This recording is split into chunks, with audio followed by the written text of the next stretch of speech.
Okay, give me the definition for slope. Rise over run, good. And that's good. Chuck nailed it. He goes, remember the definition, not the equation. Because when I ask for the equation, you've got to give me something. If I ask for the definition, you've got to give me something. Good. Definition, rise over run. Aiden's got the equation. Oh, no, I was considering. Oh, he had the definition as well. Nessie! The equation for slope is y2 minus y1 over x2 minus x1. And then when you write this, and you wonder why you got it wrong, somebody explain to me. Somebody explain to me why I'm marking you wrong, Shiloh. Well, you put it at the top instead of the... What did I just write? I wrote y squared. Yeah, so that's wrong. How do you write it? You write it as a, what's the term? Even though I won't click on the term. Subscript, right? So it's not this, it's not this, it is there. But we're okay not saying y sub 2. I'm okay saying y2, that's perfect. Okay, another equation. So that, make sure you write these ones correctly. Let me write it correctly for us. Okay, who's got, that's our slope equation. What was one of the other equations it's not Emma, I'm sorry, Cash, give me one. Midpoint equation. The what, midpoint? Yeah. Okay, so midpoint equation, what you're finding is a midpoint. I didn't write this, but I'm actually going to now. I'm going to write m sub x comma m sub y, because you're finding a point. When you do the midpoint, you find an x and a y right there. And who's got it? Katie, you got it for us. X2 plus x1 divided by 2, and then for the y, it's y1 plus y2 divided by 2 as well. Spicy. Doesn't matter that he switched the 2 and the 1 and the 1 and the 2. No, because it is adding. But it doesn't matter. Add your x's, add your y's, divide by 2. This matches to this. This matches to this. We'll kind of talk about that possibly later, why that matters. Then there's one other equation that we had, Abby. The distance formula. Distance formula. Which is very relatable to what theorem? Pythagorean theorem, right? The Pythagorean theorem is a squared plus b squared is equal to c squared, where c is your longest side. Another way you could write the Pythag theorem would be c is equal to the square root of a squared plus b squared, right? And so then you're like, oh, okay, the distance formula was not these letters, but it was d equals the square root of something. And then, what is it? X2 minus x1 squared plus y2 minus y1 squared. And where does the error usually occur for people memorizing this? Usually they say plus there. As if you need midpoint formula, but you're subtracting your x's squared, subtracting your y's squared, and that's your distance formula on it. Okay? Bless you. You who hiccup there or sneeze there. Okay. With this, we need to talk about. Let's talk about slopes for a second. Okay, the slopes.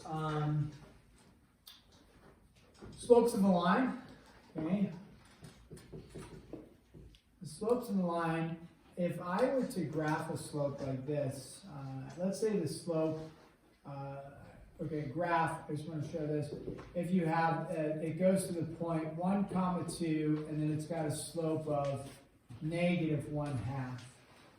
So I'm going to graph this, okay? When I go to graph this, you have a point that it goes to, and then you have a slope. So we go like this, we say, okay, over 1, up 2, right? That's how you graph a point. You go over 1 on the x, up 2 on the y. Now the slope of -1/2, just to, not emphasize, but discuss, there's 2 ways you could go about this. When you have a -1/2, you could either state that this is, okay, -1/2, oops, I didn't write that correct, -1/2, or it could be 1/2. It doesn't actually matter which one. Okay. So you can either apply it to the rise or the run, the negative part, it doesn't matter. Typically, we apply it to the rise. Usually when we go to graph, we usually say the negative we start with applying to the rise. So if you're here, you're going to rise a -1. So which way is that? Up or down?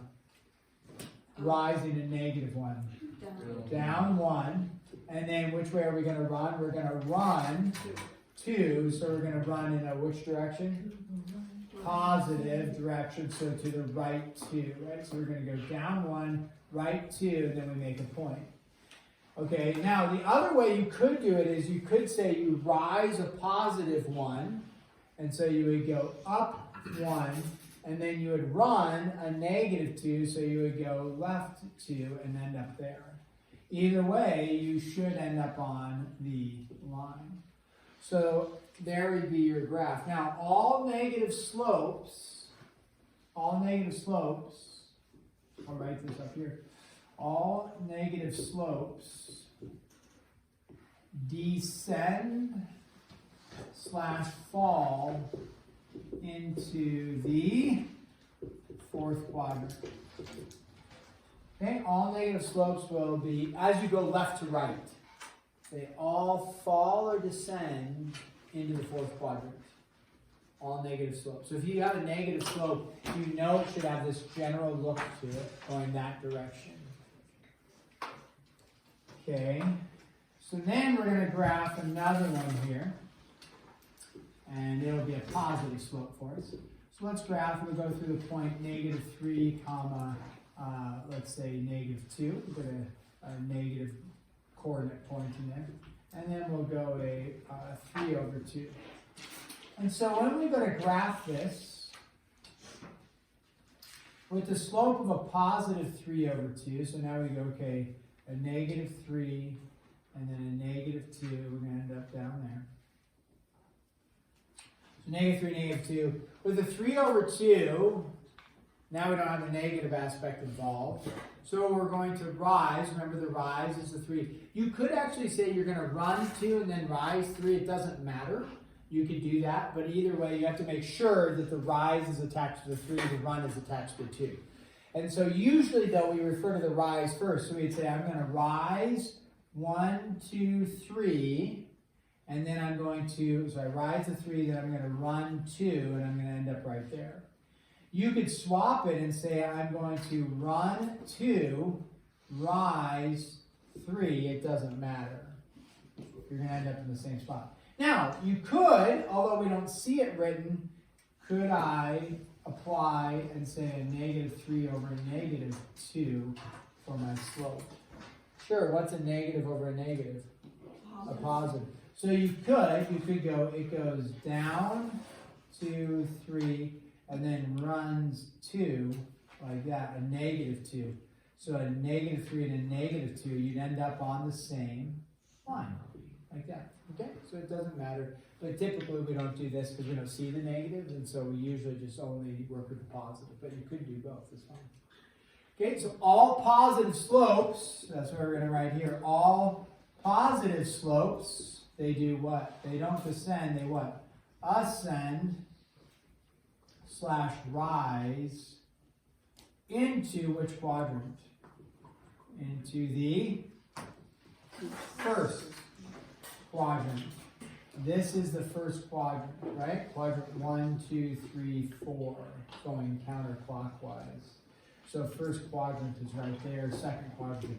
So they're all rising to the 1st quadrant, okay? Now we have 2 other slopes that we're going to deal with, and these are unique lines. Okay?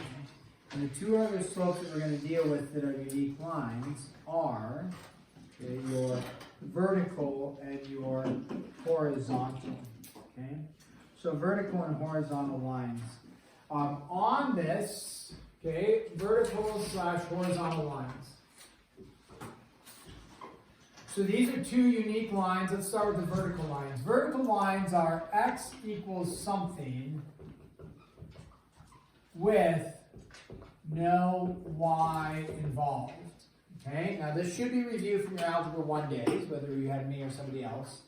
But a vertical line is going to be x equals something with no y. So if you see an equation, and that equation is x equals 2, let's say. So if I have x equals 2 as your equation, this is going to be a vertical line at 2.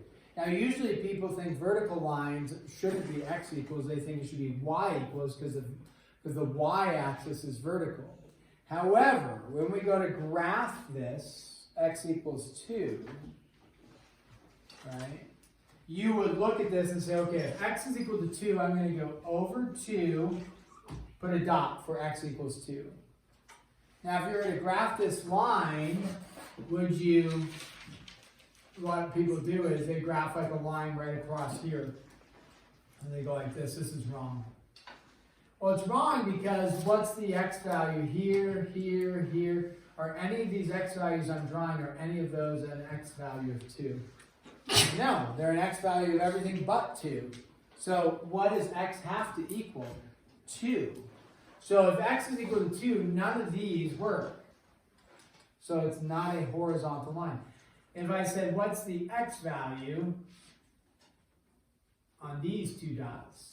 Yeah, not the y value. People are always like, negative. No, what's the x value? Over 2, down something. Over 2, up something. So a vertical line is x equals 2. Now, when we talk about the slope of a vertical line, that's what we're getting to. What is the slope of a vertical line? Well, as Aiden and Chuck reminded us, slope is rise over run, right? Rise over run. So if we think about this slope, okay, let's start here. And I go from here and I go up. Did I rise some amount? From here going up, did I rise some amount? You bet. So I rose some amount, did I rise? And then how far did I run? No. No, nowhere. I heard it also 0, right? You ran 0. Therefore, can you divide by 0 in mathematics? No. So therefore, what is your slope? Undefined. Okay, your slope is undefined. So all vertical lines, slope is undefined. And that's why. Because there's no run involved, you can't divide by 0. Okay. A horizontal line is y equals something with no what? X. Yeah, with no x involved. And an example of this would be like y is equal to -3. So we do like an xy plane. Okay. Y equals -3 again. Y equals -3. You would go down 3, and then you would make a horizontal line like this. So y equals, with no x involved, is a horizontal line. Just like that.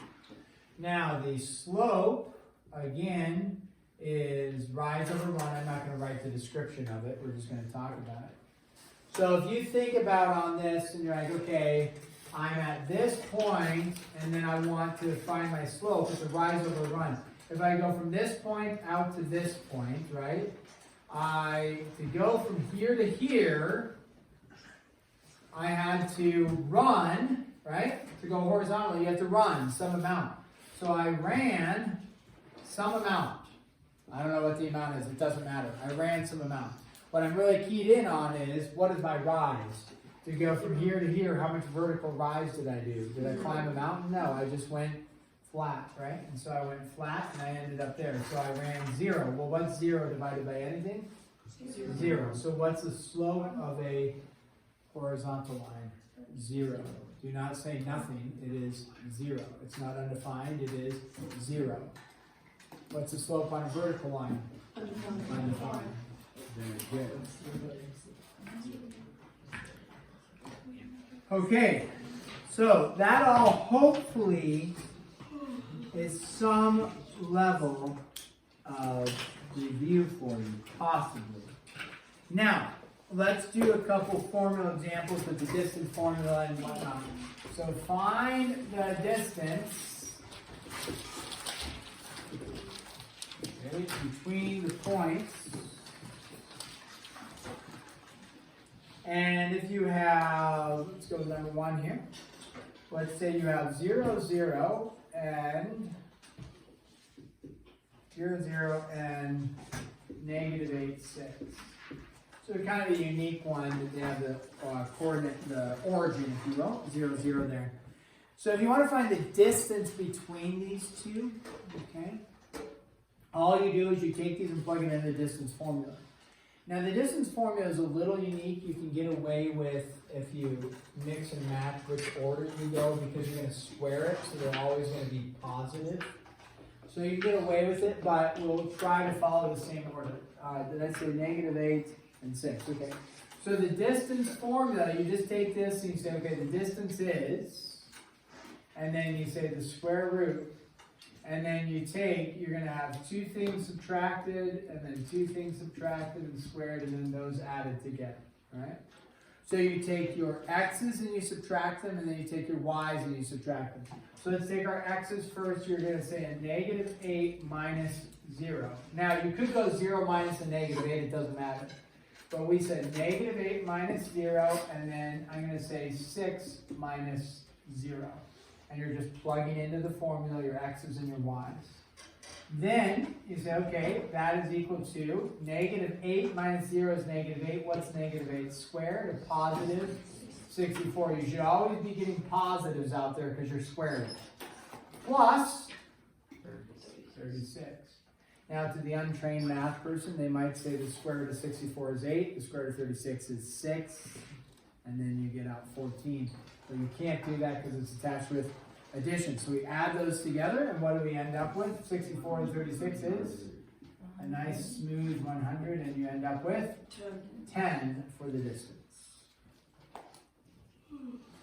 Now, they also state, find the distance for each point in the Cartesian coordinate plane. I'm not going to test you on that word Cartesian. All the Cartesian coordinate plane is referring to, it's just referring to an XY plane.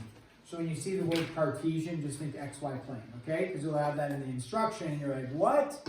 It's just an XY plane. So don't worry about the word Cartesian. It's a mathematical term that represents an XY plane. Okay, now if you end up with, okay, something like this, let's say your answer was the square root of, let's do this one, 24 for your answer. The book is going to want, and I'll probably ask for simplest radical form. We worked with that in Algebra 1. Most of your calculators actually do this, and they put in simplest radical form. If they don't, how do I do this? I don't want a decimal answer out. I want simplest radical form. What you do is you find your largest perfect square, which would be 4 times 6. And then you take the square root of 4. Do you remember doing this last year? And then 2 root 6 is your answer. Okay? A lot of your calculators, if you hit square root of 24, they'll pump out 2 root 6 for you. If yours doesn't, all you do is you go back and you remember your algebra to find the perfect square of 4 and 6, and the square root of 4 is 2. Any questions on that we can work with as you go. Okay, find the coordinates of the midpoint. So find the midpoint in the Cartesian plane. Again, don't worry about the Cartesian part. And let's go with this number 2. And let's say we have negative 1, negative 3, and 12, negative 5. Okay? Negative 1, negative 3, and 12, negative 5. Now you're not finding the distance, you find the midpoint. How do you find midpoint? You find the average. How many people mess this up because they're thinking positive distance and they do subtraction instead of adding? A lot of people do, right? So our midpoint, okay, midpoint is going to be equal to, you have this, you have to take your x's, you add them, divide by 2, you take your y's, you add them, and divide by 2. Now I put adding a negative, you could just put negative 3 minus 5 is fine. And then you know, that's okay to do the subtraction part. I'm just showing you the adding, right? The part you're just adding your x's, adding your y's, divided by 2. And then we end up with, okay, in this case, a lot of times I just leave things in fraction form. When you're working on a coordinate plane, a lot of times we'll put it in the decimal form because that would be easier to graph if you were graphing like 5.5 instead of 11 over 2, right? So if I say graph 11 over 2, for your x value, you're like, what's 11 over 2? You would automatically convert that to a decimal, right? And you would say, oh, I'm going to graph 5.5. So a decimal is a great spot to insert here versus leaving it as a fraction, which would be 11 over 2. And then here would be -4, like that. Negative 8 over 2 is -4. Something you can do is, I'm always amazed if people would just, and they get done with the test early, and you're out 12, down 5, right? Something like this. So you're way out here, not here. Something you can do is just check and see, is my midpoint in between there approximately? Because what people do is, they mess something up on the problem and they end up with a midpoint up here. And, and you're like, well, here's your point here and here's your point here. Your midpoint should be somewhere in here, approximately, right? And then you're like, does 5.5 down 4, does that land in that zone? And the answer is, yes, it does. Okay, so get started on this. This will not be due tomorrow. Okay, we will make it due on Wednesday, along with what's on Wednesday? The chapter test. We'll talk a little bit more about this tomorrow. Go from there.